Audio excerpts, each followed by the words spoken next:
This was London, or what was left of it. I'm talking literally erased from the map. Screams, fire, and total destruction. And the one who did it all was a queen watching it burn from her chariot. This woman's revenge brought the biggest empire in the world to its knees. Today, if you dig down under London, you find something insane. A thick, red and black scar in the ground, a burn layer that proves this entire city was once burned to ashes.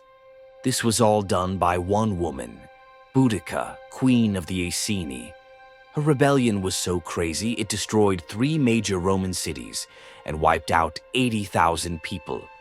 So how did a widowed queen build a rebel army of over 100,000 people? And what happens when you make the Roman Empire angry? So, how did this all happen? It all started with a deal that went completely wrong. In 43 AD, the Romans invaded Britain.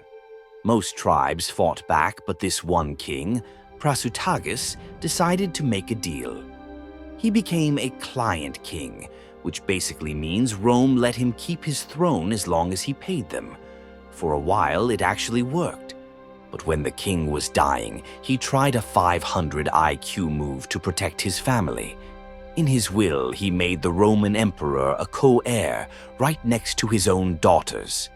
He thought if the emperor got a piece of the pie, he would protect his wife, Boudica, and their kids from greedy Roman officials. It was a huge gamble, and it was the biggest mistake of his life. The second he died, the local Romans completely ignored the will. All they saw were dollar signs. The province's top money guy, Decianus Catus, decided to just take everything. Roman moneylenders even called in these massive loans they had forced on the Britons, loans they knew could never be paid back. The Romans stormed their lands not as allies but as looters. They took over private property, stole from the royal family, and treated the entire tribe like slaves. And when Queen Boudica stood up to them, they did the unthinkable. The historian Tacitus tells us she was publicly whipped and her young daughters were attacked. You have to understand how big of a deal this was. In Celtic society, women could be powerful leaders. To humiliate a queen and violate her daughters was an attack on every single person in the tribe. Rome thought this would break her. They were so wrong. They just created their worst nightmare. You will not believe how fast word spread. Every other tribe was already mad at the Romans, and now they were ready for revenge. And Boudica was at the center of it all. One ancient writer described her as very tall, in appearance most terrifying, with a fierce look, a harsh voice, and a huge mane of red hair down to her hips. Riding in her chariot with her daughters, she was a living symbol of Roman injustice. "I am avenging lost freedom," she declared. "My scourged body, the outraged chastity of my daughters." Her speech went viral. A crazy huge army joined her. Some sources say it was 120,000 people. That's like filling a giant stadium with an angry army. And their timing was perfect.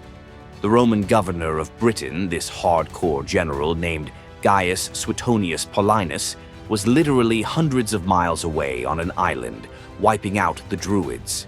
With Rome's best soldiers gone, Britain was wide open. First target, Camulodunum. This city was a symbol of Roman power, but it had no walls.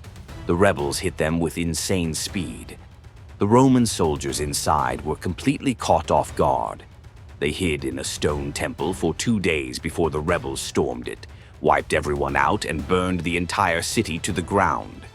Archaeologists today can still find the burn layer. A Roman legion tried to be heroes and save the city, but they marched right into a trap. Boudica's warriors destroyed their infantry. The Roman official whose greed started all this panicked and literally ran away to France. Next on the list, Londinium, modern-day London. At the time, it was a brand new port city packed with merchants. Suetonius, the Roman general, raced back to save it, but when he saw the size of Boudica's army, He made a crazy, brutal choice. Londinium could not be saved. He ordered the city abandoned, leaving anyone who stayed behind to die. What happened next was a total massacre. Boudica's army poured in and showed no mercy, slaughtering, hanging, and crucifying people. Then they lit the entire city on fire. And the craziest part? You can still find the proof today. Underneath London is the Boudican Layer, a stratum of ash that's 2 feet thick in some places.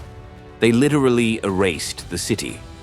From London, they went to another city, Verulamium, and destroyed it too. In just a few weeks, Boudica had deleted 3 of Roman Britain's most important cities. She crushed part of a Roman legion and sent the top financial officer running for his life. An estimated 70,000 to 80,000 people were dead. The Emperor Nero was so freaked out, he seriously considered pulling all Roman forces out of Britain for good. But Suetonius Paulinus had another plan. He sacrificed the cities to save his army. And now, he was coming for revenge. This is the final showdown. Suetonius has just under 10,000 professional soldiers. Boudica has a massive army of over 100,000. This is the ultimate underdog challenge. Suetonius knew he couldn't win with numbers. He had to win with a 200 IQ strategy. He found the perfect spot, a narrow gorge with a forest behind him. The enemy could only attack from the front. He literally funneled them into a kill box. He put his best soldiers in the middle, with backups on the sides and cavalry ready to charge. They were a quiet, disciplined, professional killing machine. On the other side, Boudica's army was super hyped from their victories, but they were a disorganized mob. They were so confident that they brought their families to watch the battle, parking their wagons in a giant crescent behind their own army, which blocked their only escape route.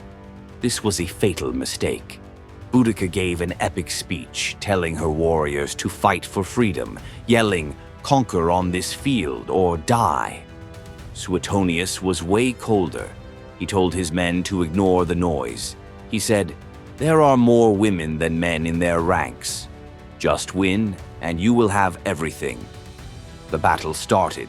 The Britons charged forward in a massive, screaming wave. The Romans didn't move. As the Britons got close, Suetonius gave the signal. The legionaries threw their heavy javelins, which were designed to break shields and be impossible to throw back. That one move shattered the Briton charge. Before they could even recover, the Romans pulled out their swords and charged forward in tight wedge formations. It wasn't a battle. It was a slaughter. The tight space made the Britons' huge numbers work against them, creating a giant mash of people who had no room to fight. When the Britons finally broke and tried to run, they ran straight into their own wagons. The Roman cavalry charged out and surrounded the entire battlefield, cutting off any chance of escape. Trapped, the Britons were annihilated. The Romans killed everyone, warriors, women, and even children. Tacitus says almost 80,000 Britons died for the loss of only 400 Romans. Even if the numbers are off, it was a total wipeout. The rebellion was over. So what happened to Boudica? We aren't 100% sure. The historian Tacitus says she drank poison, choosing to die a free woman instead of being captured.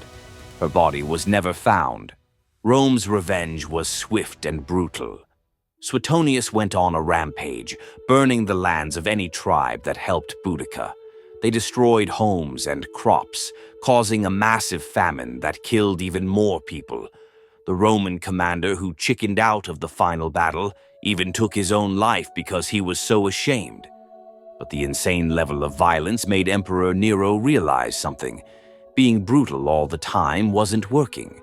So he fired Suetonius and sent in a more diplomatic governor. Rome started actually investing in Britain, rebuilding the cities bigger and better than before. Londinium recovered and became the new capital of the province. And Boudica?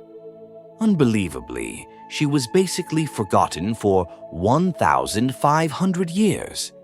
Then, during the reign of another powerful queen, Victoria, her story was rediscovered, and they turned her into a national hero.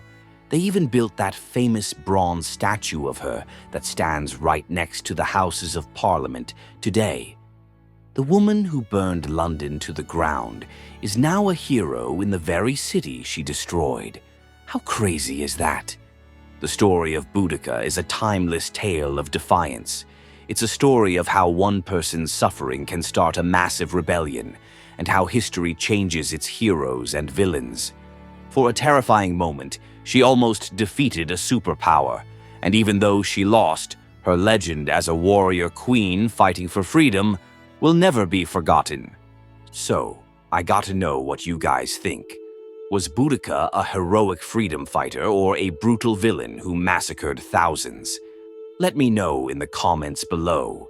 And if you were captivated by this story of rebellion and revenge, be sure to subscribe and hit the notification bell for more insane moments from history.